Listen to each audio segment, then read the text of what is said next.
What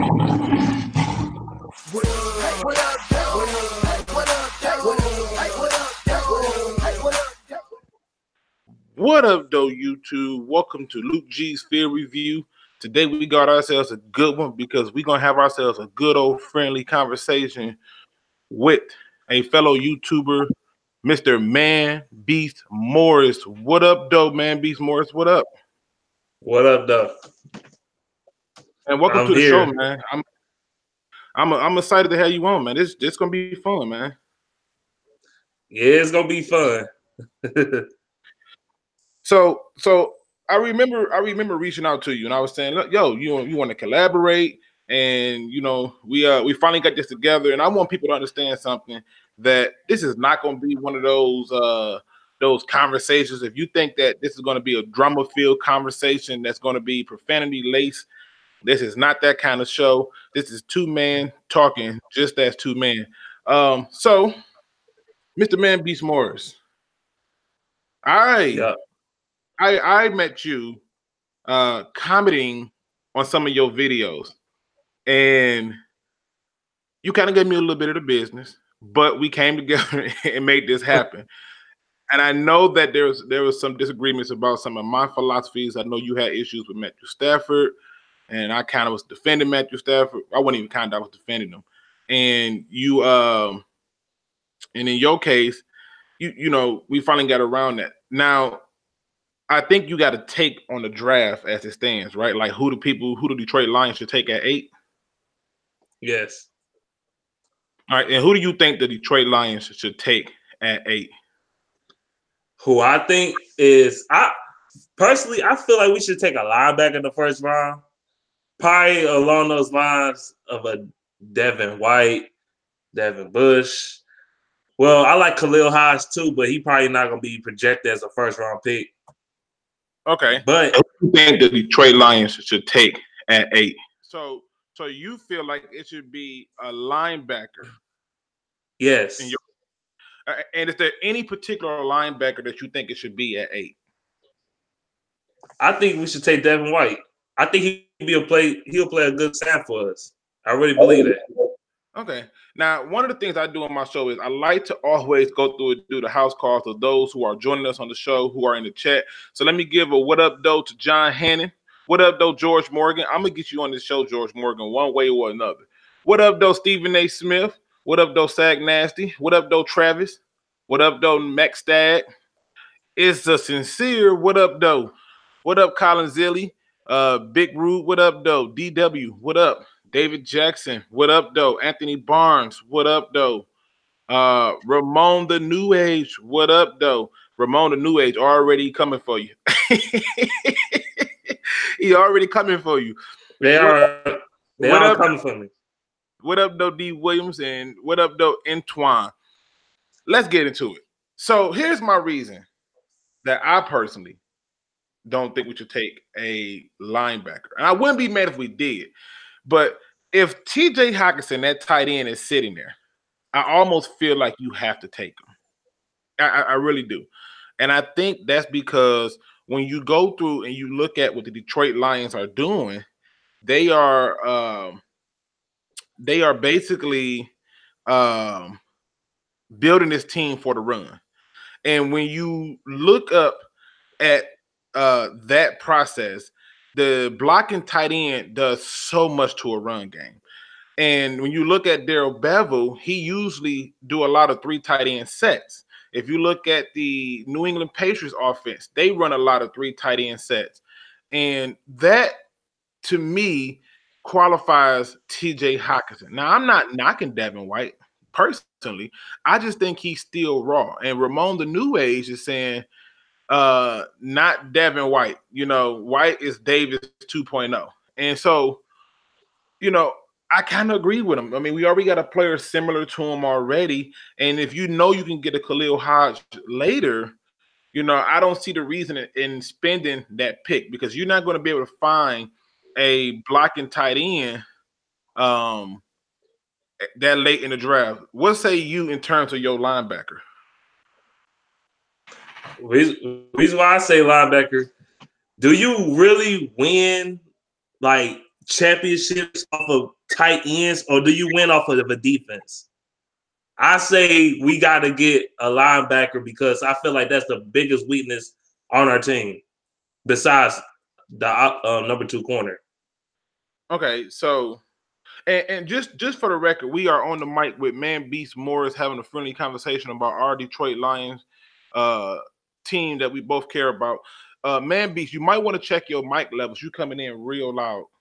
Real loud. You're coming in real loud, almost pushed in a way. That's weird. Hold on, let me Just turn mine down. Just a smidge. Now, let me just address this idea that the linebacker is the biggest weakness. And okay, all right. So current linebackers that we have is Christian Jones, right? Yeah. And we have Jared Davis, all right. And then they still have Kennard, okay. And then they rotate that safety, which either Miles Killebrew or Jalen Reeves may have been in to kind of be like that extra linebacker. My question to you is this: name me the tight ends past Jesse James. We don't have any. Well, LaWayne Tololo, but even we going to draft, I feel that we can go in the draft later and get a tight end instead of going draft 1 to 8. I just don't like that. I don't like that. I know Hockenson is great, and he's the best tight end in this draft. He is, because he could block. I seen this guy block defensive linemen. I seen him block linebackers. I seen him do it all. Like, I seen him plow a defensive end to the ground like it's nobody's business. But I just feel like defense wins championships. That's how I feel. Now, I don't deny that defense wins championship. When I played defense myself, and you're gonna always hear me be a little biased towards my defense, but I'm also gonna be critical of them. Now, you do have some people who agree with you on the notion that tight ends do not win championships, but defense does. And so you got some support. The chat blowing up, man. They blowing up right now for you. They made a very good point. But my argument is Toyola is a free agent, and he doesn't bring anything new to the team that's different. And then when you look at the team, it almost feels like the moment we uh uh the moment we come out with theoretic, they know we passing the ball. They know it. Like, oh, and then you bring in carry on, and they like, oh, they running the ball. What I want to get away from is being predictable. And one of the things that I want to point out to you is something that my man George Morgan just pointed out that I was going to get to, which is if you go through and look in the playoffs, just last year, we don't even got to go through the history. Just last year, all the teams who won, including the Super Bowl winner, did one thing and one thing well, and that's run the ball. Now, I know a lot of people look up at that Super Bowl and say, well, yeah, but they held them to 3 points. I know, because they couldn't run the ball. The Rams couldn't run the ball, and they became one-dimensional. And at the end of the day, back had nobody to throw to in a short game. Now, my question is was you still? I mean, and you already declared that Hockenson is a good player. The question becomes: do you think Hockenson is better than Devin White, or do you believe Devin White is better for what we're doing than TJ Hockenson? I don't know. All I know is just like if we get Hockenson, I would kind of not like the pick, but at 8, if we was drafted like at 21st or something, then okay, yeah, take the tight end, fine.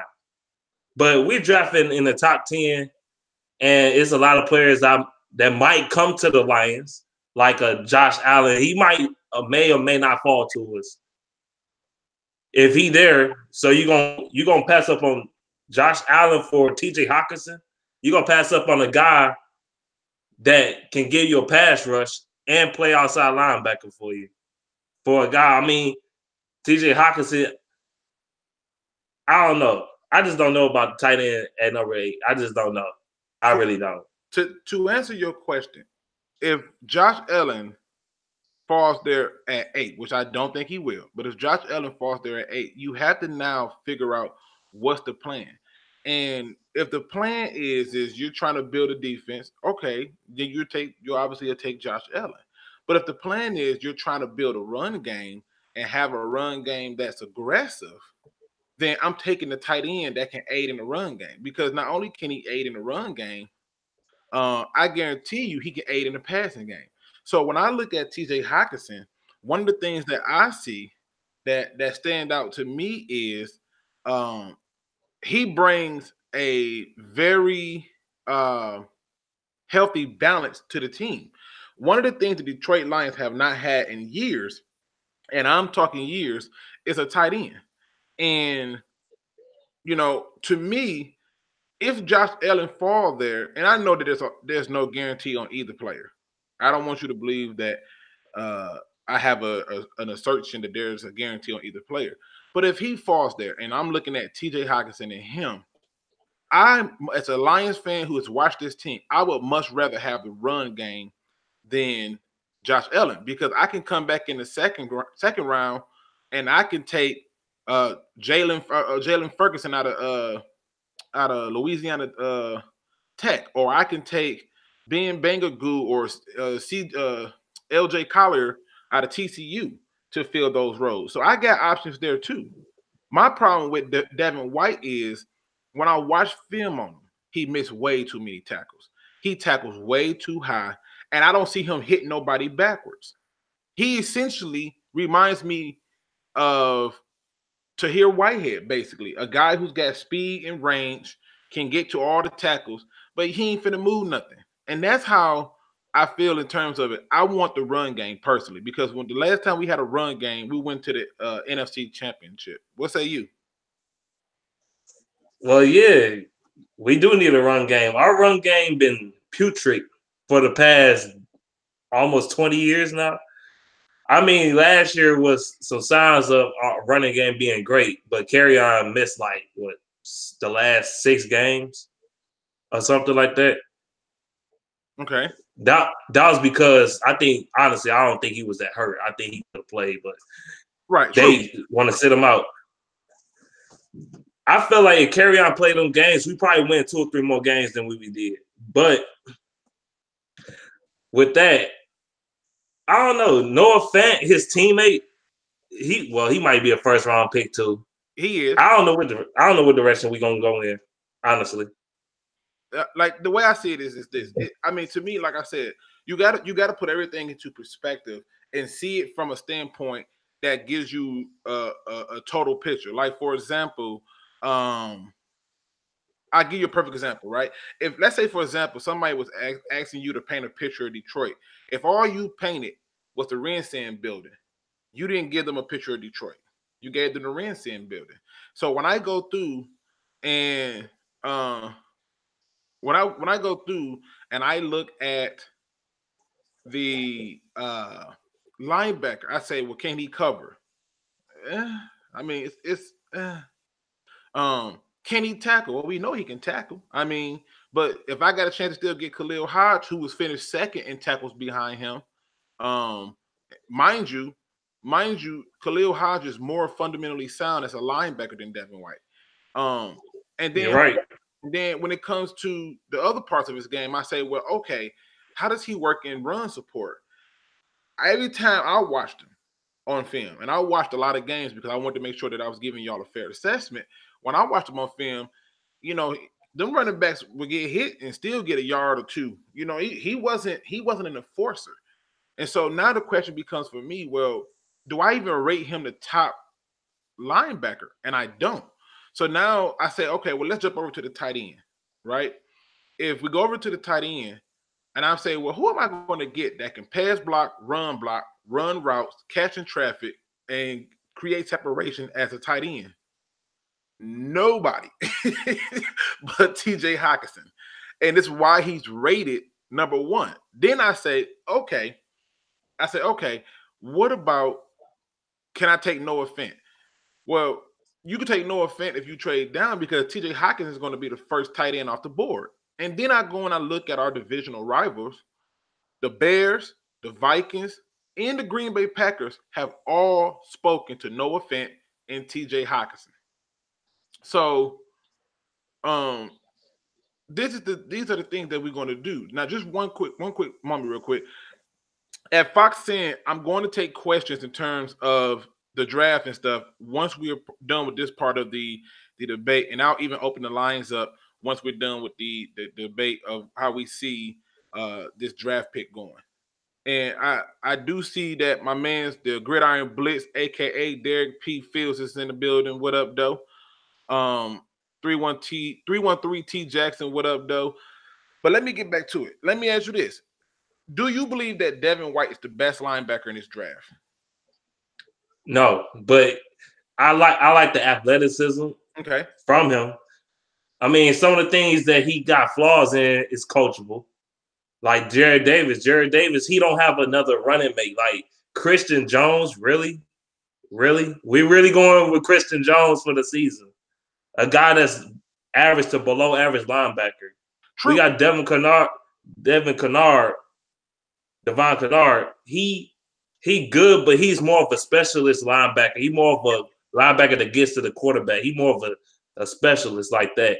We don't really have another guy that could fly sideline to sideline with Jared Davis. That's why Jared Davis be lost in the sauce sometimes because he had to cover so much ground in the cover two scheme or whatnot. So and he gonna look worse than what he actually is because he don't have another guy to cover their end in pass cover. So that's why I say we need another linebacker. And who I feel the best linebacker is probably Khalil Hodge in this draft. Probably him because he can cover. He can actually cover. He might not be a big hitter, but he's a really good tackler. That's all that matters to me. If you can tackle and you can cover, that's the main things I'm looking at. Again, ladies and gentlemen, we are on with fellow YouTuber Manbeast Morris, just talking about the Detroit Lions draft pick at 8, season expectations, and just football in general. I mean, everything you said were all valid points. I cannot deny your points on that. But I go back to that first point that you made where you said you don't even believe he's the best linebacker. And if you don't believe he's the best linebacker, would and you can get a person say like Pratt or TJ Edwards or Khalil Hodge who can do the same things that you want, why expand that point right there on the guy for athleticism? Because athleticism doesn't always mean good football player. Case in point, and I hate to do this, but look at Vernon Golston. I You're mean, right. look at Aaron Curry. Aaron Curry did the same thing Devin White did, but when he hit somebody, he went for a ride. So, my thing is if I'm looking at it and I'm taking a linebacker, let me just be clear. Let's just say hypothetically, let's say Roquan Smith was coming out this year. I would take Roquan Smith over TJ Hockenson, and I would figure out how to still make the run work with a different tight end. But he's not coming out this year. So I got to go with who I think is better for what we're trying to do. And to me, the tight end makes the most sense. Now, let's say, for example, TJ Hockenson get taken by the Jacksonville Jaguars before us. Now, if we go to linebacker, I can't get mad at that because you got to understand my position has always been trade the pick. If you can't trade the pick, take TJ Hockenson. And after you take TJ Hockenson in the second round, get your linebacker and cornerback. But I think we have our number 2 corner. His name is Justin Coleman. They're not paying that guy that kind of money to be a nickel cornerback. It's just not happening. He's going to be the number 2. So it's going to be Justin Coleman and Darius Slay. That need is already filled. So cornerback, they're drafting for youth, but they're going to get that second or third round. Then I go to linebacker based on what you said in terms of the linebacker position, like with Kennard being a rush, that's where most of the pressure comes from in New England's defense, and that's where most of the pressure came from in Detroit's defense. And on the last note, the reason that there was so much confusion with Jared Davis was he didn't have a D tackle that was respected in front of him. When they gave him snacks, it changed up. The game was totally different for Jared Davis. So I totally get what you're saying on that. You know, Right. We had what Ashawn and who else before snacks? I don't know. I don't know.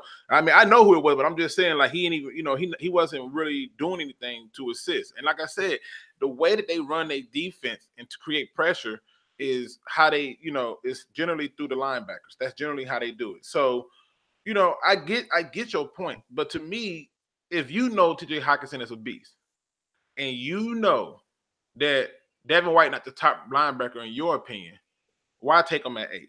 Because the purpose of taking that first round pick is to take the top talent that's going to help Right. you right now. So why not take them at 8?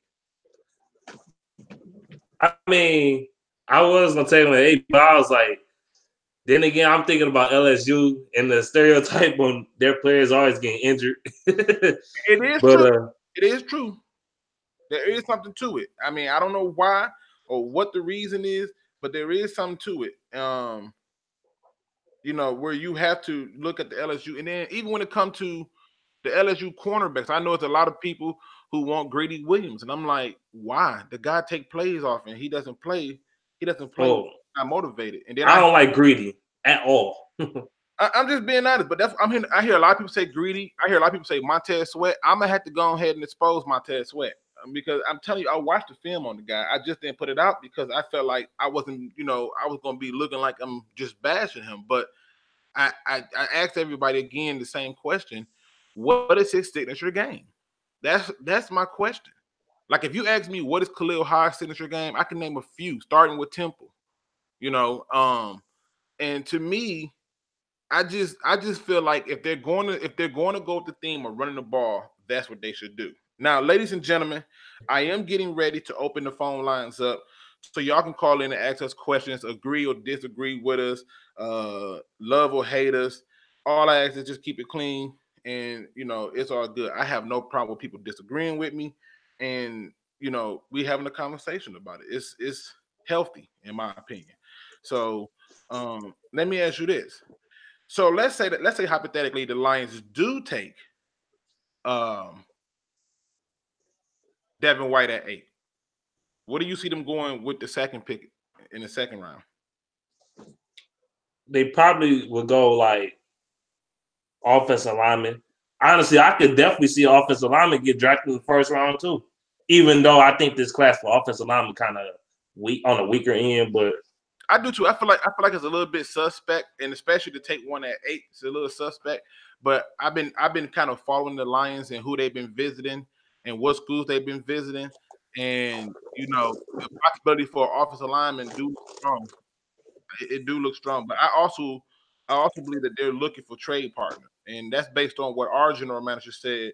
If we are still there at 8, so to me, that tells me that he's looking to get out of that pit by any means necessary. So, but I can understand your point there. I just look at it and I'm not saying that you're wrong, and I'm not saying that I'm right.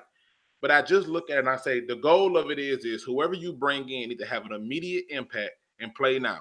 Now let's look at the chat and see what they're saying in the chat. We got Greedy the Amazing. He says, what happens if Nick Bosa falls to 8? The Detroit Lions, in my opinion, Detroit Lions need to overlook him. I think Nick Bosa's straight, but I don't know why Nick Bosa, like his brother, can't stay healthy. So and being available counts in my opinion. Um, I see that somebody says Sweat was just announced to have heart condition. I mean, they said the same thing about Maurice Morris out of Michigan, and he still played and did okay. But Maurice Hurst, yeah, Hurst, yeah. I said Morris, didn't yeah, I? My apologies. Yeah, but Maurice Hurst, they said the same thing about him, and he did okay. Elijah Coakley, what up, though? I'm just reading some of these comments. I know they coming in quick, my ladies and gentlemen. My apologies. Um, so again, I just think to me now, Elijah Coakley says the only way he changing his plan for 8 if Quentin Williams fall. I'm with that. Let me tell you something. Quentin Williams fall. I'm with that. That grown man, he got pass rush moves. He played a run. He can, he can set the line. And to have a Quentin Williams, a guy that you can do like you did with Sue, move around the D line. I'm with that. Now, let's go ahead and open these phone lines up because I'm pretty sure we finna get chewed out properly. The telephone lines are 248 294 0610. 248 294 0610. And they are open. So here's my question to you. Knowing what the Detroit Lions did in free agency, what do you think is their biggest need at this point? I mean, I know you said you believe that linebacker is one of their biggest need, and we have an agree to disagree moment. But what do you see their biggest need is, given the fact that we just went through free agency and picked up a few guys? Another need we have. Yeah. I mean, we still can add some depth. we can get another running back. Honestly, I mean, yeah, we got Zach Zenner, but we need another guy like a scat back, another scat back type of player, or a more balanced back, but more of a scat back type of guy. Like Riddick, I'm not really a Riddick guy. I never really liked Riddick. I really feel like we should just get rid of him. I feel like that Riddick make our offense so predictable. He make us look. He just ruins our offense to me. I don't know why. It just make us look worse because we scheming for him, and when we scheme for him, it make us look predictable because he cannot run the ball. He might have a good run every once in a while, but he can't run the ball. He gets injured quite a bit now. He got slower, and it stagnates our offense. So I feel like we need a running back that's a scat back, but he can run a little bit as well. We need somebody like that. Now, If now, Sag Nasty says we need a Matt Breida type player. I mean, that's Devin. That's Divine Ozigbo. I've probably been saying his name wrong. I know I have, but that's Ozigbo from Nebraska, in my opinion. He reminds me of Matt Breida. I also seen Risky who says Josh Jacobs. I mean, depending on how far we trade down. At 8, I think I'll pass on that because I think a lot of teams who took those running backs high like that are regretting it, i.e. the Jacksonville Jaguars who took Leonard Fournette over Deshaun Watson and so many other quarterbacks, and then the New York Giants who took Saquon Barkley over so many quarterbacks. So maybe they can get their quarterback this year or next year. But nonetheless, it didn't work out too bad for them. Lucky for us, we do have Matthew Stafford. And I know Manbeast has a love-hate relationship with Matthew Stafford. He had a nice video of him going ham on Matthew Stafford with some compadres. I believe they from the DVE crew when y'all was doing the after yeah, Stafford thing, and I was like, "What in the world?" like I do have a love hate for Matthew Stafford because sometimes he really irritates me, and then sometimes he make good plays. But I'm not the biggest Stafford hater or lover. I'm just in the middle. Like Yeah, see, I want to see what he gonna do. That's what I'm saying at this point. What me, he gonna do? the one stat that stands out to me is the 11-1 with a run game. With a 100-yard rusher, he's 11-1. You know, and to me, if you give him a run game, I'm all for that. Again, telephone lines is 248 294 0610. And my belief is, in terms of the biggest needs left after free agency, uh, in my opinion, is still tight end and um, safety. I think they still need a safety. I know we just signed Andrew Adams, but I think they're preparing that because they're going to release some people. I think based on the money that they get back for releasing Tavon Wilson, based on the money that they get back for releasing Theo Riddick, and based on the money that they get back for releasing um based on the money that they get back for releasing even Christian Jones, I think those are still three major needs. Now we do have ourselves a call. Welcome to Luke G's Field Review. What up, though? Who this? Hello? Hello? I don't know what's going on. What's going on? Can you hear me? Hold on one second. We're gonna get this together, man. We're gonna get this together. Need to figure out why we not getting no sound real quick. My bad, people. All right, caller, can you hear me? Huh? What in the world is going on? Caller, give me a second. I need to figure out what I hooked up wrong because Lord knows it's probably me. Let me just change this one little thing here. The comment section. All Let right. me look at it. Lonnie Johnson from Kentucky. I want him bad. Oh no, Lonnie, you don't. no. That's what they say in the comment section. I know. Let me see. All right, here we go. The caller calling back. Welcome to Luke G's Fear Review. What up, though? Why is that not coming in? Let me figure. What the heck don't happen? All right, let me try. Don't feel bad, people. Caller, can you hear me? Huh. I love this technical stuff. This stuff really works my nerve. He should be coming through loud and clear. Everything is hooked up as it should be, and he's not coming through. Caller, give me a second, and I'm gonna try to call you right back. All right, give me 1 second. I had to figure out. Well, wait a minute. Did you hear that? Did you hear that noise, Manbeast? When I ended the phone call, did you hear that noise? Yes. Yeah. So that means it's something on his end because I'm looking at the board and it's not coming through. All right. Well, listen. This is what we're gonna do. While we still talking about this, I'm gonna be trying to fix this problem. So I'm good at multitasking. Okay. So what up, though, Crimson Shadow? And I see that we got some people here. Let me just address the Lonnie Johnson cornerback from Kentucky talk. I do not. How can I best put it? Is he a bad prospect? No. Is he a good prospect? No. And what I mean by that is when I watch film on him, again, according to Matt Patricia, he wants defenders who can tackle. And Mr. Willis, that number is 248-294-0610. I'm just not sure why I couldn't hear him, but I got everything hooked up right on my end from what I can see. And I'm just not sure why I can't hear him. I just don't get it. But my problem with that cornerback is this. He has some of the stiffest hips I've ever seen in my entire life, and he uses poor technique in terms of getting in and out of his cuts when receivers run routes. And so I'm like, yeah, he big, but having height does not always mean you're good. Just like having speed does not always mean you're good.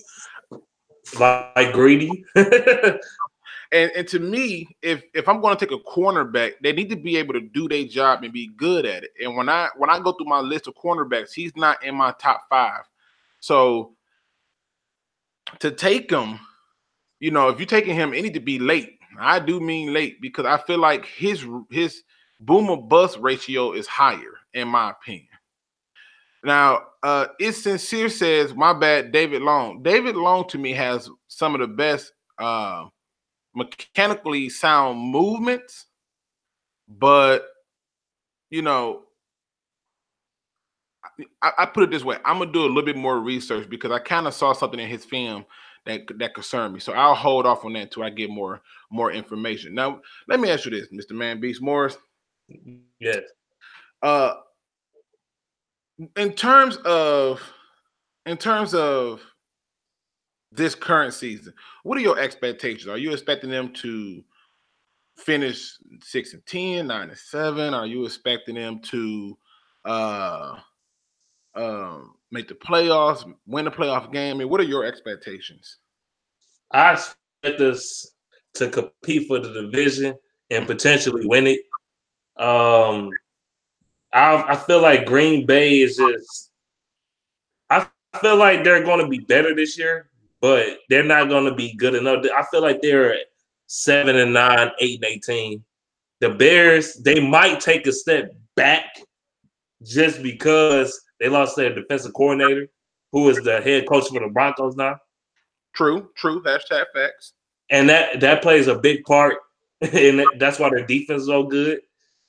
Then you got the Minnesota Vikings. They're going to probably compete a little bit, but I just don't see them going nowhere with Kirk Cousins. I just don't. Okay, so you feel like the Lions should really do something this season, given what the circumstances have been. Okay, I ain't mad at that. Now, I personally think the Lions are going to win the division. I really do. One of the reasons that you pointed out was that the Bears don't have the same defensive coordinator, and I personally saw Matt Nagy almost give the game to the Detroit Lions with bad coaching moves, and then Matt Patricia came with his own list of bad coaching moves to supersede what they did to give us the L on Thanksgiving Day. And I go through and I look at the Vikings, and I'm like, Devin Cook is probably going to be healthy all the bit of 8 to 9 games. If that, they don't have Latavius Murray no more. Their defense took a few hits, and I think they can do something with Kirk Cousins, but I don't think they can do more without a run game. And then in terms of the Packers, I mean, you got this young coach who came in here who could bring something new to the table, but at the end of the day, the Lions have seemingly been able to kind of rattle the Green Bay Packers a little bit. So I'm expecting them to win the division, make the playoffs, and even win a playoff game, in my opinion. That's what I see going on. Again, that phone number is 248-294-0610. I believe I got this fixed, people. If not, I do apologize. Again, technology will fail you when you need it the most. That's 248-294-0610. So, but let me ask you this, man. Let me ask you this. Yeah. If the Detroit Lions don't have a good season, because I know you're going to have an epic rant on your channel. If the Detroit Lions don't have a good season, what are you thinking they should do?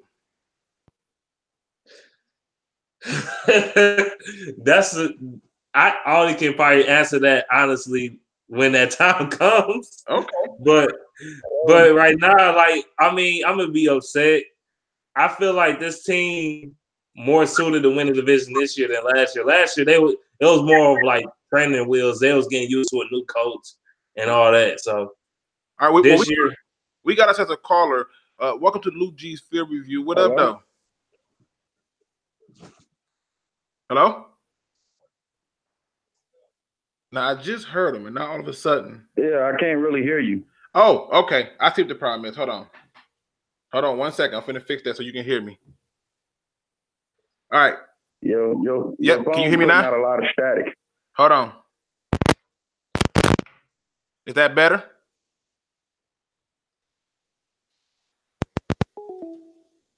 All right. This phone line is acting a hot mess. This is why I got to find me another system. If y'all know of any better phone line systems, please let me know, because this one is acting a mess. Let me try to call these callers back and see what we get going. Let me see. Yo, what up, though? Welcome to Lou G's Field Review. Hello? Yep, there you go. Can you hear me? Yeah, I don't know if you can hear me. I can hear you perfectly fine, man. I just had a question, what would be wrong with the Lions, getting the best receiver or the best running back out the draft? Because if you look at the draft board, okay, 1 through 10, you don't see none of the running backs or the receivers.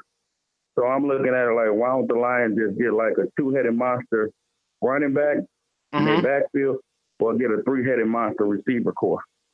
All right, now you hear me though, right? All right, so his question. My apologies. Oh boy. Yeah, this thing is acting a hot mess today, people. I don't know what's going on with this phone system. But again, his question was what's wrong with the Detroit Lions taking a wide receiver or running back because he wants them to have a 3-headed running back or receiving core. The problem with it is the Detroit Lions did something that I did not think that they would do. And what that was they end up taking. Hey, caller, mute your TV. The problem is caller. Caller.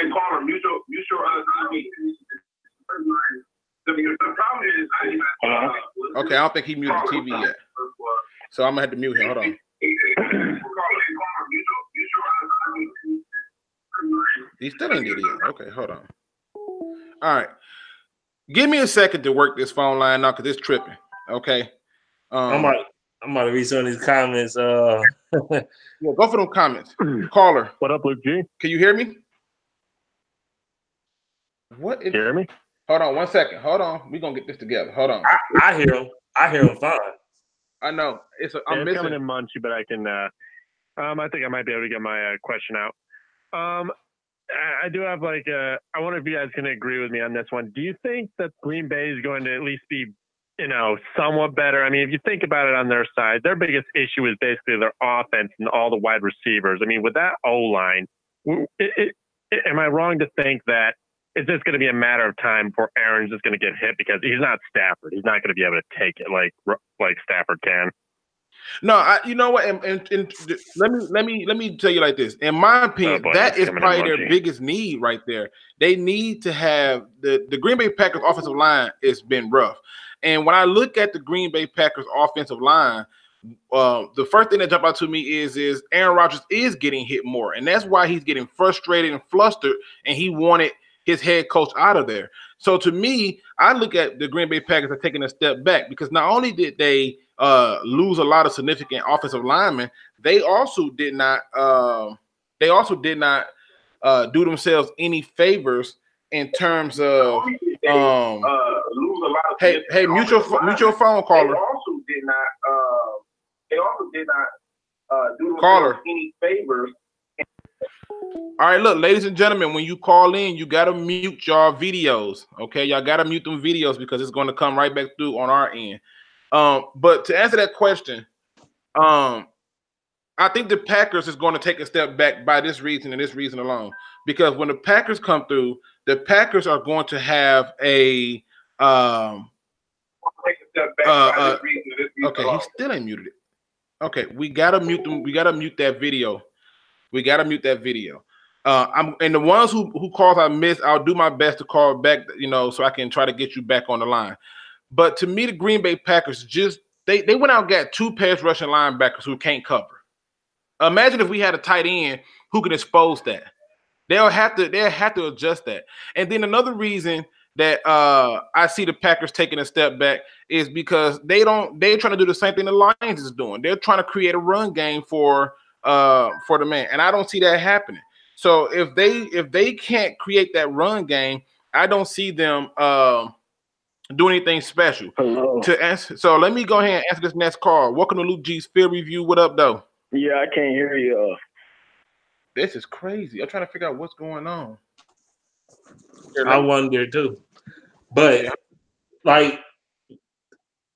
okay, hold on, wait. We're gonna try this. Yeah, I can barely hear, man.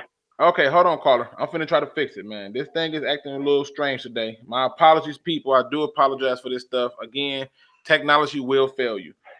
All right, caller, what's your question? This thing is just not coming through. I don't know what's going on with it today. Caller, what's your question? Caller, can you hear me? Yeah. Again, I don't know. As people, I do not know why this thing is not working. Luke G's Field Review. What can I do? Can you hear me? Hello? Can you hear me? Give me 1 second, and I'm going to give me 1 second. I'm going to fix this thing. I think I know what the problem is. So just give me 1 second. Hold on. Now, the question earlier about the receivers and the running back. Here's the problem. The Detroit Lions went out and they brought in Danny Amendola to be the slot. And what that move tells me is this. They absolutely love those big receivers on the outside. They love having Kenny Galladay on the outside. They love having Marvin Jones on the outside, and they want a threat on the inside. And to me, that is the thing that I look at, and I say that's what make that option not valuable. So another thing that I look at is this. With the Detroit Lions also looking to improve their rushing attack via draft or a veteran running back, I don't see them drafting a running back at 8 because they traded up to get Kerryon Johnson. So you will essentially take Kerryon Johnson and then turn around and have you would turn around, take Kerryon Johnson, and then spend another pick, essentially 3 picks to get another running back. I don't see that happening. What's your thoughts on that, man, Beast? Well, I don't expect to get a running back in the first or second or even third round for that matter.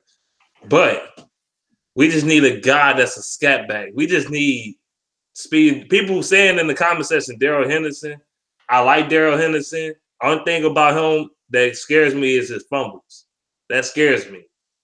But he got speed, and you can't teach it. And he can run the ball between tackles. Like, we need a guy that's like what the Broncos got in Phillip Lindsay, a speedy running back. We need to find somebody like in the mid to late rounds or undrafted that just a scat back. Or you could bring back Donnell Pumphrey. I mean, yeah, you can bring him back and try him out again. I don't know which direction we'll go, but we need to get Riddick out of there. I'm done with Riddick. I'm done. Well, I ain't getting paid too much. I think Riddick is definitely going to be gone, but I think Henderson is not an option because I don't like Henderson's running style.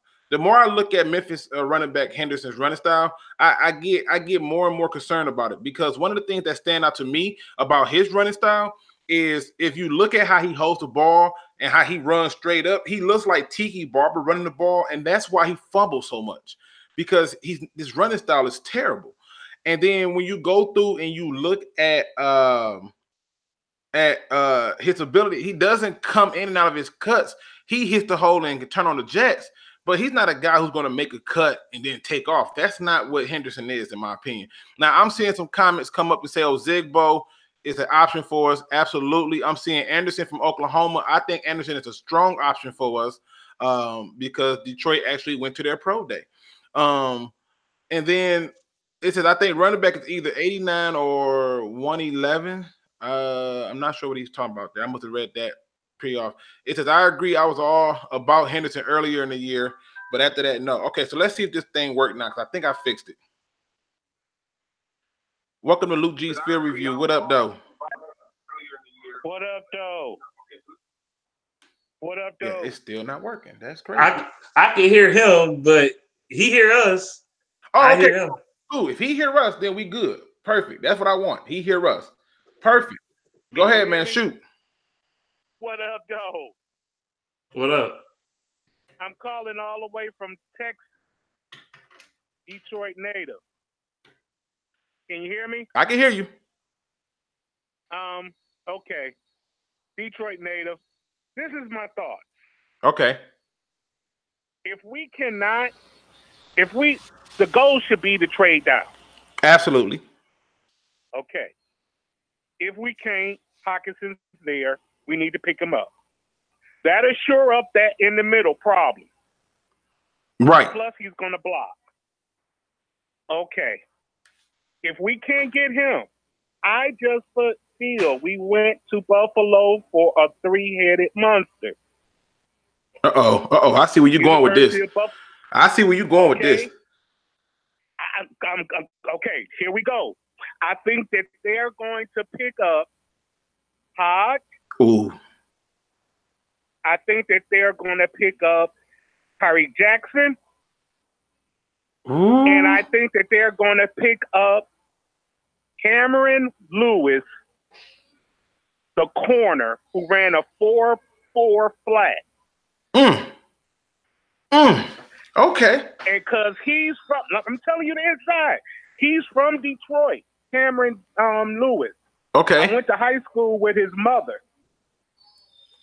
So them boys been in Detroit. They've been coming to the house. You know, I just think that they went there for a reason.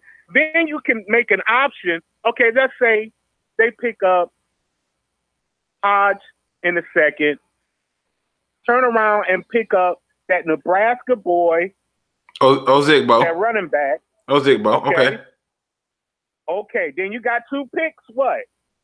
Coming up, right? Right. You're going to pick that cornerback up. You're going to pick up Kyrie. You're going to pick up Jackson because that's going to shear up the future for their for their quarterback. Somewhere down the line, you need a corner. Okay. Go ahead and pick up Cameron Lewis. You know he's fast. Now, here's the thing. Here's my quick question to you. Now I gotta watch a little bit more film on Cameron Lewis. Okay, I gotta watch a little bit more. I've been familiar with him. Somebody told me to do a film study. I only watched about maybe 2 games. Okay.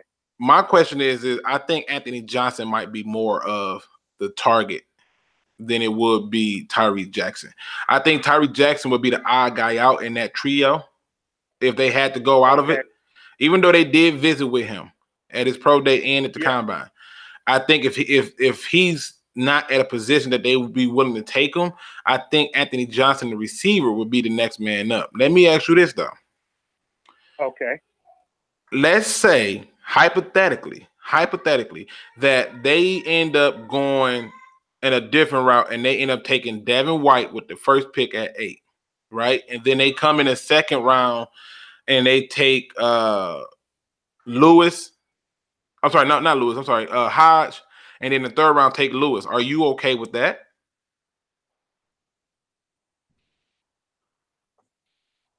I just don't like that linebacker. I just don't trust him. Okay. I just don't trust him. Okay, listen, you're not alone. You're not alone. I just feel like it's something about him that rubs me the wrong way. You're not alone. Which linebacker? White. Hey, I appreciate it. Just give me. I look at Hodges' stance. I look at his patientness. You know, so I'm thinking when they went to Buffalo, I actually think they were playing it off saying we're going to look at Jackson and really take a good look at Hodge. Okay. All right. Well, listen, man. Give me that name one more time. Who is this? Cameron Lewis. Oh, this is Kevin. Oh, this is Sincere, man. All right, Sincere in the building, ladies and gentlemen. Sincere, I got calls coming in. I appreciate the call in, sir. Manbeast, have you had a chance to take a look at Cameron Lewis, the cornerback from Buffalo? I looked at very little from him, but I got to watch more film on him. He's also one of the guys that he's also one of those guys that I absolutely like and love, and I think he would be a good asset for us. We need more DBs because that's what Patricia likes. He like to run on DB system. And we got another call coming in. They coming in now. I got to fix. I appreciate it, people. Let's take this other call, man. Welcome to Luke G's Field Review. What up, though? Who this? Hello. What up, though? This is John. Hey, John. What's going on, man? Not much. My question / statement is at number 8, if we're stuck there, I believe that we should pick a player who's gonna start or impact us right away. I know a couple people were talking about if Quinn Williams dropped to us. I don't see like him playing enough snaps to make it worth taking him at number 1. Nah, me neither. If we were, wait, you talking about the D tackle from Alabama? Yeah. Whoa! I thought you said Glenn. I didn't hear the Queen. My apologies. I don't know, man. John, I can tell you this much, John. Even if he come in and do what Snacks do and play 3 downs, I think if you can if you use Snacks for the first 2-3 downs and you take him out and put him in on, the next 3 downs, that's a heck of a swap out right there. I mean, that's fierce. I mean, I don't know. Man, it never hurts to have too many defensive linemen. It never hurts. Never. Back that will come and play the majority of the snaps and be a straight upgrade. Okay, I see what you're saying. You're more concerned about the person being on the field versus not being on the field. Okay, I get what you're saying. Yes, because most number 1 picks, they end up getting on the field right away, and I don't want us to take a person in the first round and then not get quality reps. Got it. All right. Well, I appreciate the call, man. We got more calls coming in, and I'm gonna address it once I hang up. All right. So, Manbeast, here's what he's asking. Okay. He's asking. He's saying that why take Quentin Williams at 8 versus the tight end, and Quentin Williams ain't been on the field as much. That's what he's saying. And I get what he's saying. What say you, man? I would say it don't hurt to get too many defensive linemen because, look, we got Snacks and all, but think about it. Snacks about to be 30 years old, and you need somebody young back there still. And also, A'Shawn Robinson contract is coming up this year. So you don't know what's going to happen. So it would not hurt to draft him. And I won't get mad if we did. Honestly, I wouldn't. Okay. Personally. All right, we got another call, man. Welcome to Luke G's Fear Review. What up, though? What up, man? It's J-Mo. J-Mo, what it do, bro? J-Mo. Ladies and gentlemen, we have Mr. 313 J-Mo on the line with us. What up, though, man? Go ahead. What up, man? I was going to say, based on what the last caller said, that's about, wanting somebody to impact soon. That even though I know what we got Coleman here for, that's why I want to just take Byron Murphy if we move back and just take him and Khalil Hodge in the first round.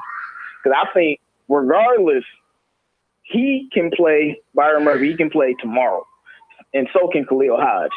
So, and so can T.J. Hockenson actually, and the offensive line of Jonah Williams. So, if one of those people are taken, I don't have any issues with that. I don't either. I think the thing is, if you trade down, everything opens up. Then I mean, offensive line opens up. D line. I mean, everything is open if you trade down. That's the goal. I think the goal of Bob Quinn is to get out of 8 and get more picks so he can maneuver with. But if you're asking me, would I be okay if they took Byron Murphy at 8? I would rather have him over Devin White. I can tell you that much. I think he'll bring more impact than Devin White would, in my opinion.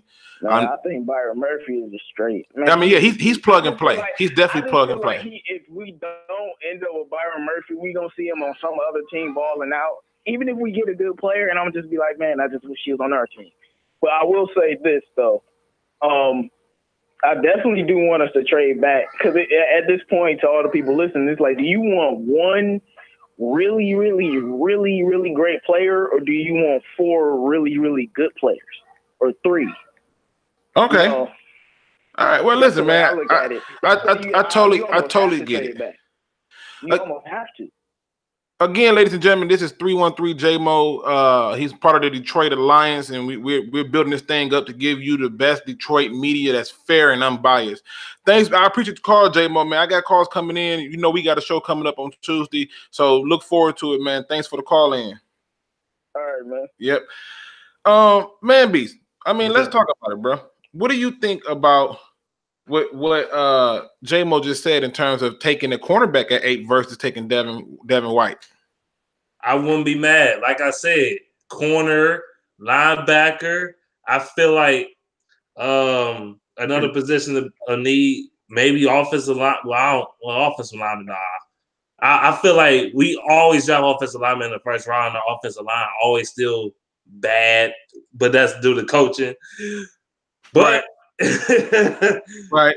Oh, there you are, man. I mean, and the truth is this though. The truth is in terms of the Detroit Lions making this move, they have to be sound in a move with like my man George Morgan said. They got to be on the field for 3 downs. Okay, 3 downs or more. So if that's going to happen, then cool. But if they're not going to do that, then we got a problem. We got another call, Manbeast. Welcome to Luke G's Field Review. What up, though? What up, Crimson again? You sound great, man. Sounds like you really fixed it. Hey, man. Hey, listen, this thing is a trip. I'm telling you, this program that I use is a freaking trip. It does me wrong every time. It makes me look like an amateur, and I'm far from it. But go ahead, man. What you got for us? I know who this is. What's up, though, Crimson? I was watching Orlando and the Hot Shots. I was thinking, because they were showing the mock draft, they changed it from T.J. Hockenson to Rashan Gary in the first round. Oh my God! Oh man, Rashan Gary is so I had to do some switching around just to even be able to have a call come through. So Manbeast can hear you, so he'll address it too, and I'll make sure he addresses it. Here's my thoughts. Here's my thoughts on the Rashan Gary mock draft. Okay, because I did see it. Here's the truth: the Detroit Lions need to stay away from Rashan Gary. Okay, the fact that his name even comes up gives me the need to just be like, Because we need to just go ahead and just punch the crap out of that idea. It's no way you can take a guy who has not done anything of significance. There's no signature game. There's not one thing he do special. It's not like he's this monster pass rusher. You know, it's not like, oh, he just destroys the run. What do he do good? He's a player. He's a body. And I'm not knocking the man because he could get to the pros and train. But he's a person that I do not see the Lions taking, even though they did show up to their pro day and he didn't participate. Could be a signal to something bigger, but it's no way. The tape do not support Rashan Gary at all.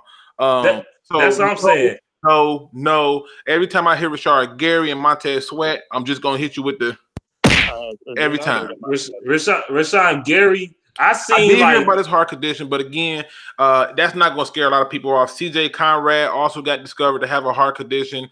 Maurice Morris a couple years ago had a heart condition. They all have had that issue before, and I just don't see it being the case. I do got some more calls coming in. You got something else for us? Let me get to that Rashan Gary thing one more time. Rashan Gary thing one more time. Peace, man. Manbeast, I know you can't stand Mr. Rashan Gary. Let's talk about it, bro. Like, this dude is so terrible in run stoppage. It's not even funny. Like, he don't engage into the run game at all. And you supposed to be almost 300 pounds and a defensive end / defensive tackle. And you don't engage into the run defense at all. You seen corners and safeties engage into the run defense more than him. He don't have no pass rush moves. He doesn't have nothing. He just try to bull rush his way through. It doesn't work, especially not against offensive linemen in the NFL. That's really not going to work. He has no swim move, no spin move. He has none of that. I'm with you. That's how I feel. That's how I feel about Montez Sweat, and that's how I feel about Rashan Gary. Again, ladies and gentlemen, the phone lines is up and running. They are fixed. I apologize for the technical errors earlier. That number is 248-294-0610. That's 248-294-0610. The caller who called in about the receiver, please call back because I do want to talk to you and have an open discussion about that because you're bringing something that's totally out of left field that nobody's talking about. So we got another call coming in, man. Beast, let's hear it. All right. Welcome to Luke G's Field Review. What up, though? Who this? What's up, man? It's Beast Mode again. Beast Mode, what it do, bro? I just wanted to add a comment on the Rashan Gary stuff. Okay. He kind of reminds me of a worse version of Ziggy Ansah. He said a worse version of Ziggy Ansah. Okay, let's talk about it. Because Ziggy Ansah at least had some moves. True. Gary has true. No. He plays no run defense. And I mean, dang, bro. Now, Beast Mode, Scott McMillan says he think they went to Michigan to look at the cornerback Long, running back Higdon, and outside linebacker / DN Winovich. I mean, would you take Winovich over Rashan Gary? I know for sure. Yes. All day and twice on Sundays. I mean, I agree with you, man. You know, appreciate the call, Beast Mode. Unless you got something else for us, man. I'm trying to get these other phone calls in. You got anything else for us, bro? Yeah, I'd seen a scenario where the Lions traded for Garyon Conley. So we give Oakland our 8th pick. We get the 24th and Garyon Conley. Nope. Absolutely not. I would be absolutely upset. You cannot trade that first round pick for Garyon Conley. Garyon Conley ain't bringing that much to the table for you to get the 8th pick overall. We need to get that plus some draft picks, plus some players. I mean, you talking about them giving us a guy that they just drafted and want to dump? Nah, I'm good on that. I pass on that if it was me. I can't do that one, man, Beast. No way. Don't get that one going down. Don't get no defensive. I appreciate the call, bro. I'm trying to get these other calls in. We're gonna talk to Man Beast and find out what's really good. Don't talk. Right, I'll call back in a few. Appreciate it. More questions, but appreciate it, man. No players from Oakland Raiders defense. No, just no. Their defense is bad. Very bad. I mean, here's the thing. Here's the thing, Manbeast. Here's the thing. I get what you're saying. I personally think that yeah, we can't have a scenario where we have a trade for eight to take Conley. And I see Morgan Trice says, what about Garyon Conley plus the 24th pick for 8?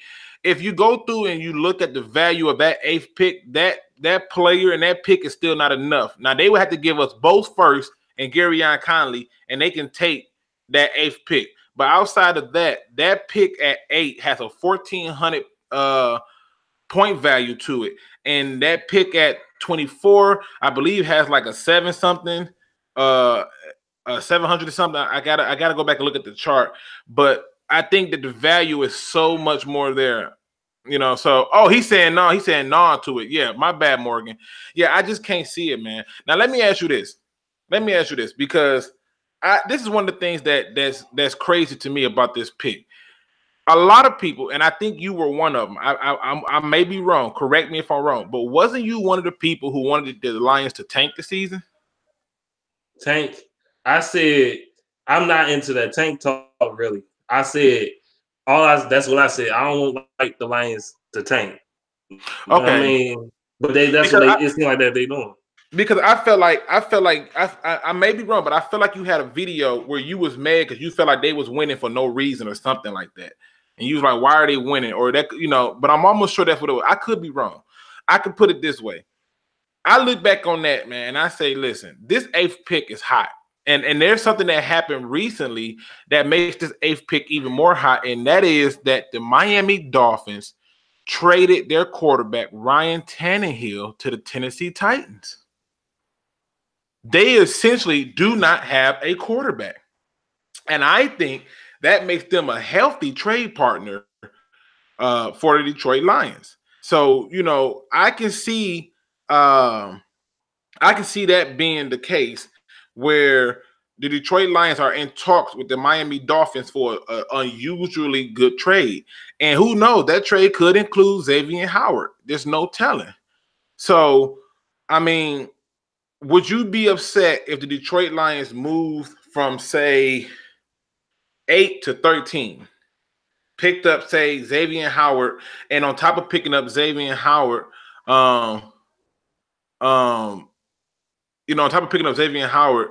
they come out with 2 more draft picks? Would that be upsetting to you? And we trade down from 8 to 13, which I'm not really a fan of, because most teams if you want to build your team for real and have a greater shot of having a good player, a great player, you get the higher pick. But if we trade to get, Xavier Howard, he's all right. But I wouldn't trade for him and a lower first round pick for that. I don't like that. I don't personally. Okay. All right. Look, I'm not mad at you. Again, ladies and gentlemen, shameless plugs. You know, you are on Lou G's Field Review. Please check out Derrick P. Field's channel, which is now be rebranded as the Gridiron Blitz. His channel is linked in my description, as well as Noble Sports Entertainment with TA. His channel is linked in my description. 313 JMO. His channel is also linked in my description, and I also have linked Manbeast Morris channel in my description. So please check these channels out, subscribe, like, and comment on those channels. You know what? I want to talk about something that's going to be draft related, and I think would be very interesting in my opinion. So I put a video out basically showing how a former quarterback explained how he was handicapped when he was here. And the thing that I wanted to address as it pertains to that in terms of this draft is Matthew Stafford obviously got a little bit of time on his contract. What round, in your opinion, Manbeast, do you think the Lions should target a quarterback? Well, this year, I don't feel like we should get a quarterback at all this year. You know what? I ain't mad at you. I actually agree. I actually agree. I don't see nobody in this draft in the later rounds is worth anything. Like, They gonna be what, a Orlovsky player? Come on, and we know how bad he is.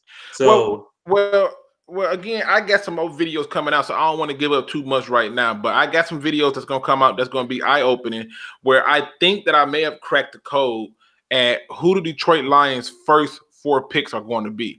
I'm still doing some research, but I'm almost sure I can at least tell you the first 4 positions that the Detroit Lions is going to select. Now, again, to the caller who called in earlier about the wide receiver and the running back, please call back, man. I want to really talk to you.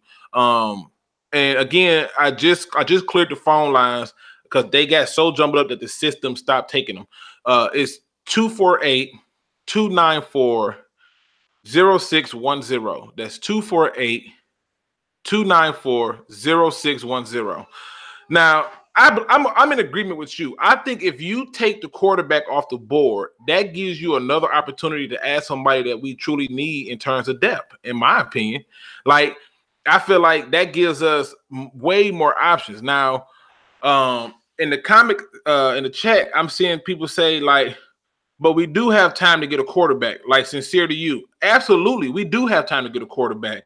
Noble Sports Entertainment says Tyree Jackson is a mystery man. I mean, he's somewhat of a mystery man, but I think if you're getting somebody to develop him, he'll be okay. I see I'm probably going to pronounce this wrong. I'm going to go up the last name. Wesley, he says Trace McSorley in the later rounds. Ooh. Here's the problem with Trace. Didn't Trace stay hurt all year at Penn State? Like, maybe I might be confused, but I feel like every game he was going out getting this knee brace readjusted and, getting taped. I feel like he got hurt a lot. And the Detroit Lions prefer taller quarterbacks, so I wouldn't be surprised they overlooked him. Daniel Griffin says we should take one in the 6th. Wait till next year on the quarterback. So I take it, Manbeast, you are in agreement in terms of taking a quarterback in next year's draft versus this year. Yes. I don't like the quarterbacks this year. I don't. Yeah, I agree. We got a call. Welcome to Luke G's Field Review. What up, though? Who this? What up, though? This B Wills. I'm the one we called about the receiver and the running back. Yeah, can you hear me? Now, I know the phone lines is working, and I just can't hear this person, so I don't know what's going on. I hear him fine. I'm sorry. I'm sorry. That's my bad then. You know what? I know what I did wrong. Hold on. My bad. I had to change my channels. That's my bad. Go ahead, man. What up, though? Who this? Yo, this B Wills. I'm the one called about the receiver or the running back. Man, I appreciate you calling back. Listen, ladies and gentlemen, we have B Wills on the phone with us. B Wills do something here that I have not heard nobody, and I mean nobody, bring up in terms of us drafting players at 8. B Will, talk to me, man. So you think that they should go after a receiver or running back at 8 if we there? The only reason I came up with that idea, because just like a lot of people, I done looked at all these mock drafts. So in all these mock drafts, it's mostly like defensive players and quarterbacks. And I'm looking like at Detroit, like, yo, why don't we just go ahead and get the best running back off the market point blank, since they're not even in the talk yet, or get the best receiver, so Detroit can have like a 3-headed monster receiver core, so make it more harder for you to get to the running back, because you're gonna be more scared of the receivers, or get a 2-headed monster running back there, so make it more scattered, so it opens up the receiving game. So your solution is okay, forego the blocking tight end or the complete tight end, take another running back to have a 2-headed tandem at running back. That guarantees that if one running back goes down, the other running back can come in and make some things come up. And if not, we take the receiver to add to the receiver. Now, just because you were thinking out the box, I'm gonna give you this love right here. Just for thinking out the box, okay? But here's where I think that you got to view what happened in free agency and view what the Detroit Lions do. If they select a wide receiver, why did you bring in why did you give basically almost a guaranteed contract to Danny Amendola? You see what I'm saying? So it almost stands to reason that if they take a receiver, they're going to look to the later rounds. And I think Wesley brings up a good point where he talks about Hakeem Butler. So I think that's what takes the receiver off the table, in my opinion. Okay. Now, in terms of the running back, I think that the issue with the running back is this. If the running back is not rated higher than the tight end, right? Or he's not rated higher than the linebacker or higher than the corner or higher than the safety, the question now becomes, who are you going to take at that running back? Like, what running back do you see that will be rated higher than those positions? And when you look at the Detroit Lions need, is running back really up there? I seen you do a video on one of these running backs. I can't Zigbo? remember this team. Nebraska I Zigbo? think it was him. Yeah, that man, he for real. Like, and like when I seen you do the breakdown, I started looking at his video. So I'm like, yo, this dude is a beast. He can really catch outside the backfield. He can run between the lines. And then also, I agree with you. Every Detroit player know when Theo Riddick comes in that damn game, we know this. So to kill that whole box out right there, if you already got our running back and who already drafted our rookie was playing a dog, but he can't get injured. So you got two running backs back there to the point that you don't know what they're going to do with them. They can catch, they can both run. So the defense can't be like, oh, same old Lions. We know what you're going to do. Right. Just kill that all off. Well, I can't knock you on that point, and I think that do make sense. But I think Morgan Trice makes a good point. We probably gonna be able to get Ozigbo in the second to third round, and I got to be honest, Ozigbo is being looked at by the Green Bay Packers, Minnesota Vikings, and the Bears, which is oddly strange in my opinion that all three of those teams went to that pro day and talked to him. So that gives him food for thought in terms of his running ability. So I'm not mad at that. Let's just hold tight. I'm not gonna hang up with you because I think your out of the box thinking got me really wondering about some different aspects. Let's let Manbeast Morris address this. Manbeast, what do you think about the receiver or running back at 8, bro? I say no. You say no, huh? You say flat out no, absolutely not. Not this year, just not this year because like I feel like a receiver. Okay. Receiver this year, I mean, in the first, DK Metcalf, absolutely not. True, I agree. Running back, no, I'll get a running back in like maybe third round or something. Or if you want a receiver, yeah, get them in like third, fourth round. Like I feel like it's better value in a mid rounds for that skill position than those skill positions than is in the first round because DK Metcalf, he probably will be a first round pick, but he has terrible hip movement. His route running is questionable because he don't run in a lot of routes. Okay. All right, well, hold on. Let's talk about the B Will. I want B Will. So B Will, what was the receiver you was thinking about taking at 8? Was it DJ Metcalf? Yeah, or what's that other boy name? The one out of because I like him. You might not like the one out of UCLA. UCLA. I'm trying to think who you're talking about. I'm drawing a blank on UCLA. Chat, please tell me the name of the receiver out of UCLA if y'all know it. So for you, if the Lions take a tight end, you not with that, or a linebacker, you not with that? To be honest with you, it's gonna be linebackers in the draft that still you're gonna be able to get. And to be real with you, if the Lions don't do none of that, like I said, the receiver or the running back, I would rather like Manbeast say, get somebody else on the defensive line. So you can never have enough defensive linemen. But like other people say, like trade the pick now. The only way I'm trading that 8th pick now if I get 2 late first round picks or the late first round pick and an early second round pick. Well, I can tell you this much. I think if the Lions trade out of that pick, I do believe that running back now comes on the table. However, if they are there at 8, I think in terms of value, you will be burning. And with the old saying, you will be cutting off your nose to spite your face. You know what I mean? I feel like the value does not add up there. And I believe that you can get some running backs later. Like you can get David Montgomery And again, I got a lot of film study to do, but because I really do go through and watch the film, it's a little bit slower than usual. I don't just look at highlights. I sit through and really examine the film. So, but I think you got a lot of more valuable options in the later rounds for the running back position. I just had to get you back on because you was one of the first people to bring up a topic that was so out of the box that I was like, oh, let's explore this. And I'm always interested in hearing different perspectives, man. So I appreciate you watching the show. I hope you subscribed and is rolling with us. And I just appreciate the support, man. You calling back, man. I appreciate it. Anytime, but I do just want to say this one part. Go ahead. The only reason I thought about that was because Detroit has had a hard time running with running backs. So I wanted to get that off the table point blank. Let's get out of that era. you say hurry up and just clean it up real quick right now and kill it.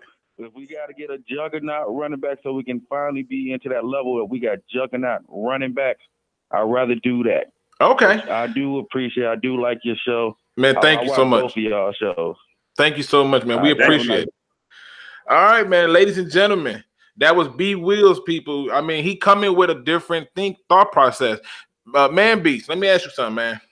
Yeah. Now, I see Mr. Scott McMillan. He said you can get Montgomery, Sanders, Higdon, Anderson, or Zigbo all rounds 2 through 4. And then I see some people who are bringing up wide receiver Hakeem Butler. I see Morgan Trice says, hey, Hakeem Butler is training with Calvin Johnson.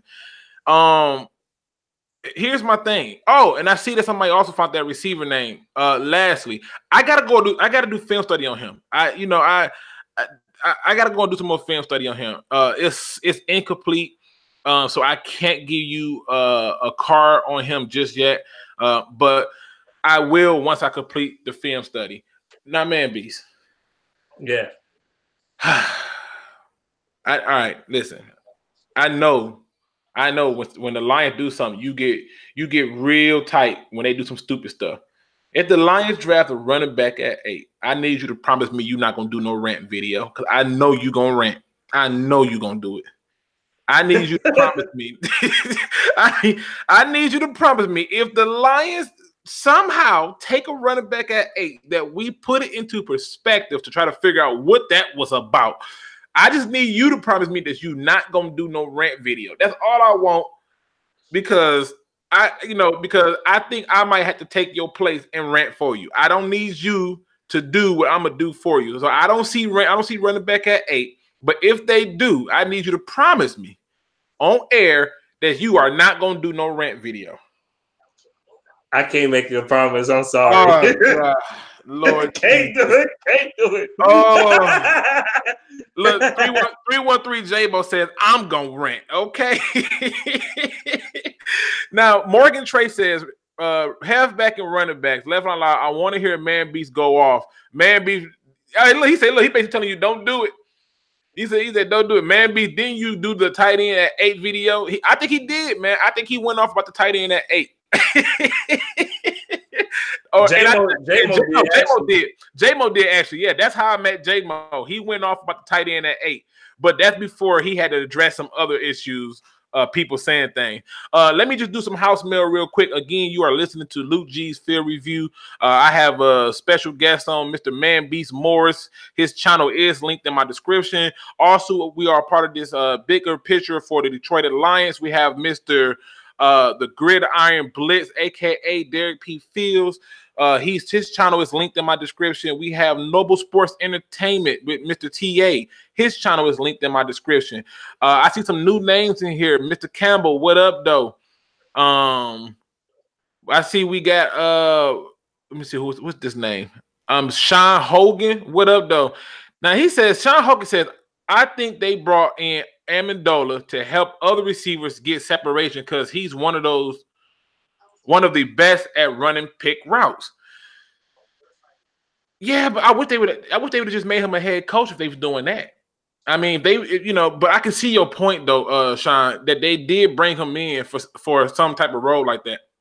And again, he is a bridge player. So I can definitely see that. Again, I'm not going to be shocked at that one way or another. I just, if you got a perspective like that, people like B Wills had, where he brought something out of the box, please call in. I am not going to judge you. I am not going to belittle you. I want to have a conversation because that different perspective might put me in a different mindset, and I like to hear different perspective. Again, telephone number is 248-294-0610. That number again is 248-294-0610. Phone lines are open. Now, Manbeast. All right, now I'm seeing some people in there. I saw a comment earlier that says, who I think we're going to take as safety and when do I think we're going to take a safety? This is my belief, Manbeast. If the Detroit Lions trade down, they're taking safety Adderley. I cold-heartedly believe that if they trade down and miss on their chance for a blocking tight end, they're going to take Adderley out of Delaware. What is your thoughts on the round that you think the Detroit Lions is going to take a safety at? A safety, that wasn't really on my mind, like in the first round. But I mean, it wouldn't hurt. But I want to see Tracy Walker develop. That's what I want to see. Also, and I guess because Tavon Wilson might be a free agent if we release him. I don't know. Tavon Wilson gets you almost $5 million back if you release him. FYI. You know, that's a lot of money. And listen, Morgan Trice says Motor City Sports Talk about to call in. I doubt that, man. I listen, believe it or not, I have been trying my best to reach out to Mr. CJ from Motor City Sports Talk so he can come on the show, or I can do a show on his channel and we talk sports. And he just ignores all my messages and he doesn't seem interested in it. So, you know, who knows? Maybe one day we'll have a Luke G's Fear Review and Motor City Sports Talk conversation. But in the near future, it doesn't look like Mr. CJ of Motor City Sports Talks wants to talk about sports. So I don't know. So if he did call in, I would be totally surprised if that happened.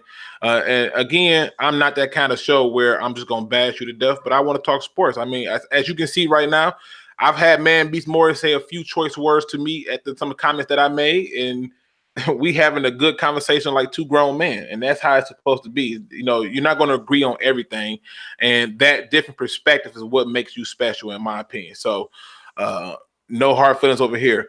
But Manbeast, brother. I do want to ask you about some of these rant videos you be going on, man. What be going through your mind? What be going through your mind? You know, when it comes to you know, these rant videos. What I mean, because it seemed like the minute something happens, the first thing you do is you hop on and you go off. And it seemed like anytime I see you get in the car, I know it's finna go down. Like you had a video today, and I'm like, oh snap, he in the car. It's all bad, bro. He in the car, it's finna go down. What goes through your mind when you doing these rant videos, bro? What goes in my mind when I see something that obviously, if I feel like some dumb happening, or I feel like, say like the Lions lose off of stupidity, or like last year I was getting angry because Jim Bob Cooter, I get angry. What goes to my mind, like how I'm gonna say what I'm gonna say, how I'm gonna say it. Sometimes I just like forget it, freestyle. Sometimes I calculate what I'm gonna say, like inside my head before I say it on a video. Right. But sometimes I just go off. Like I can't take it. Like when that one time when we lost to the the Bears, for example. I went off on Matthew Stafford, but I also went on Michael Roberts mainly because he really cost us the game because he lazy on his route and he didn't even want to try to get open in the red zone. That type of deal. Yeah, but see, your original statement, I remember your original statement was you blame that interception on Stafford, and I came in the comic section and said it was the tight end that failed us. And before that, Kenny Galladay dropped a a touchdown that would have put us in the lead. So I think that's the difference that you see, that you see right there. Now wait a minute, hold on. Sean McMillan says, I think everybody discounted what Powell may bring to this table. I don't think that they discounted it. I think that what you see with Powell is Powell is not the biggest receiver, but I think what they want from Powell more so of is they want him to be better at his route running in terms of getting open. But I do like Powell. I think Brandon Powell is dope. And Michael Sin has already said the same thing. I like Powell too. Scott went to Florida, watched him a lot. So I mean, a lot of love for Michael Powell in this place. Now, Crimson Shadow says, man, Beast, that he found you doing a 2016 Buffalo rant. Who kicks a UFO? He said, UFO. Yeah, you silly, man. Yeah, I mean, again, we on the mic with Manbeast Morris from YouTube. Please check out his channel. Also check out the Gridiron Blitz with Derrick P. Fields and Noble Sports Entertainment with TA. Greg Gore, what up, though, man? Welcome to the show, bro.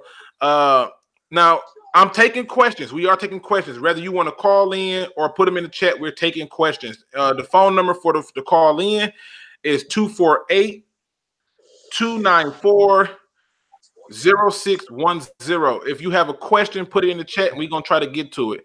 Now, Wesley asks us, how much defense have to prepare for Kenny Galladay and if we took Hakeem Butler? Woo! First of all, let me just tell you. Hakeem Butler ran a 4.4, right? And I don't really care about the speed. Hakeem Butler working with Calvin Johnson is huge to me because he needs to improve on some mechanics in terms of his catching ability.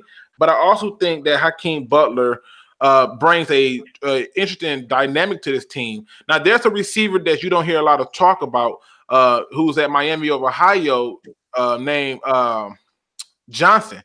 And I think he would be a good pickup. But I think in terms of Hakeem Butler, you have Hakeem Butler, Kenny Galladay, Marvin Jones, Danny Amendola, and then you somehow still go out and get a tight end. Wow. I would be very surprised with that. What up, though, General G. Berry? General G. Berry says, Luke done got Manbeast now? What up, though? Hey, what up? We got Guy in the building. What up, though? Says, what do you think? Let me see, Guy. I don't see a question for you, bro. It says, Greg Gore says, oh, sorry, I did have a call. You want Luke G's fair review? What up, though, and who this? What up, man? It's J-Mo again, bro. J-Mo, what up, though, man? I got a question, and I'm gonna let y'all talk about it. Which team you think gonna be the most competition for us in the division? Oh, that's a good one. That's a good one. I actually got a video I'm working on about that, but that's a good one. I give you a preview.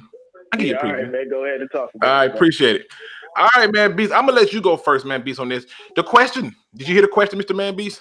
Yes, I heard it. All right. What you got for an answer, bro? I hate everybody in our division, but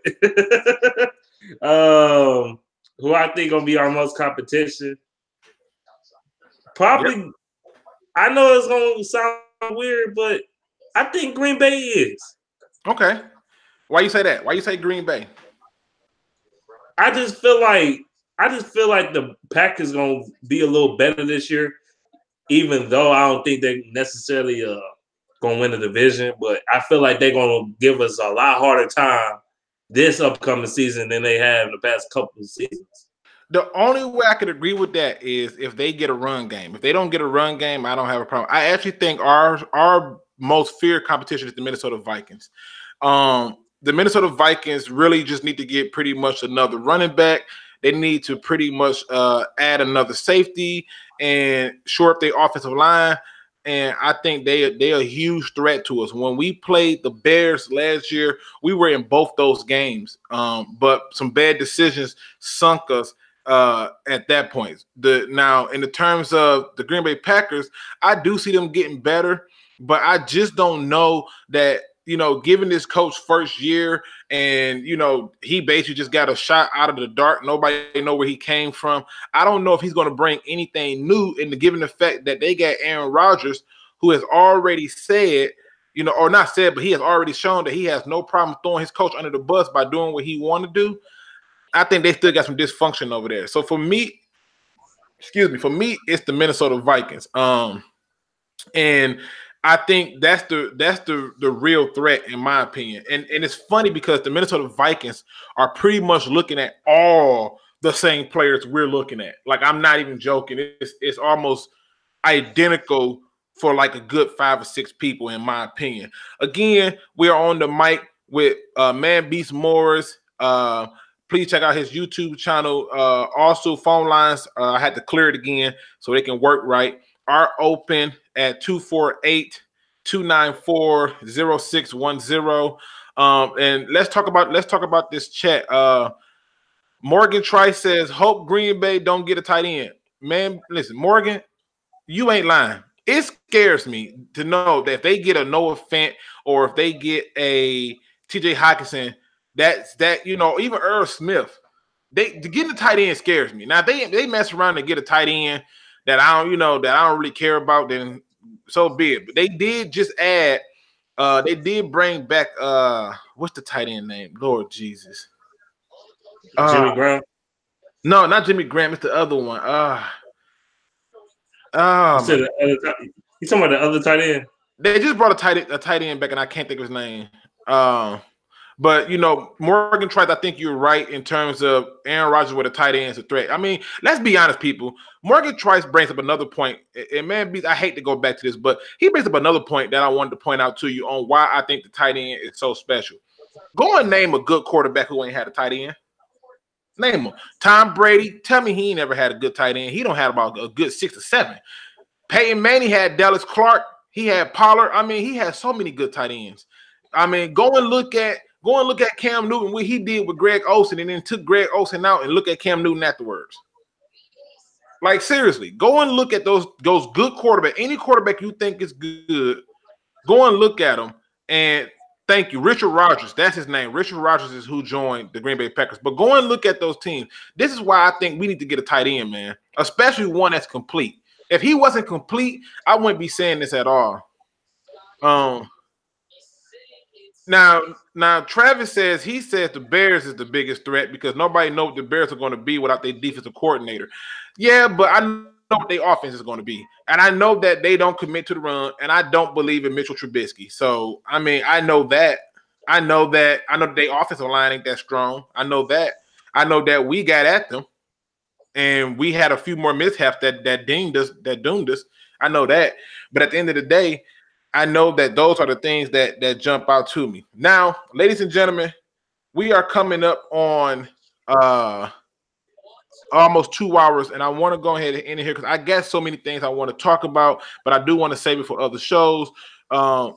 Manbeast Morris, I'll let you get any shout outs or any extra things you want to bring up out, and then I'll take a few more questions, and then we can close this thing out. So what you got for us, as we get ready to close this thing out? Yeah, subscribe to my channel, man. Y'all been playing with a brother. But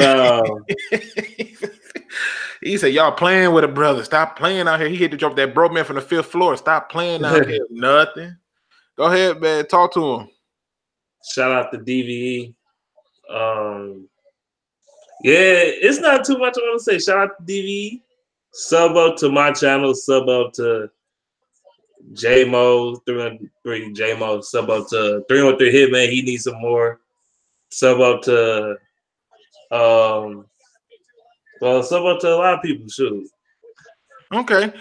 Again, you guys on Luke G's Field Review. Like I said, we try to do this very often. On Tuesdays and Thursdays, we have our round table with Derrick P. Fields from Gridiron Blitz, TA from Noble Sports Entertainment, and 313 J-Mo from obviously 313 J-Mo, and myself. and we do those on Tuesdays and Thursdays. So please stay tuned to those. They will rotate from channel to channel, and what I'm gonna start doing is announcing it when it's going to be on my channel and when it's going to be on the other channels. Again, our goal is to give fair, unbiased media for our Detroit Lions and Detroit media market. And today I had to get Manbeast on, man, because like I said, this just proves that even if you disagree, you can have an intellectual conversation. Izzo, what up, though, man? You're a little bit late, Izzo, but listen, bro. Next show, make sure you get on earlier, a little bit earlier if you can, and we're gonna get you on, bro. But you know, Will Dirk said he's up to every Detroit Lion podcast he can get. That's what's up. I appreciate that. But that's gonna be it for tonight, ladies and gentlemen. I appreciate y'all spending the night. I ain't gonna say spending the night because I don't like how that says, so we can give you a pause on that. But I appreciate y'all spending time with me and supporting the channel and coming out to hear the debate. And I hope y'all enjoyed the show. Sag Nasty wants, he clearly trying to give you some love over there, Manbeast. He go MSU, MSU, MSU, and to be honest with you, Manbeast, I am an MSU fan first before Michigan. So, but I'm Michigan everything. Don't get me twisted. But again, ladies and gentlemen, that's it for tonight. And as always, please remember, don't be no chump. Please do your research. We out. All right.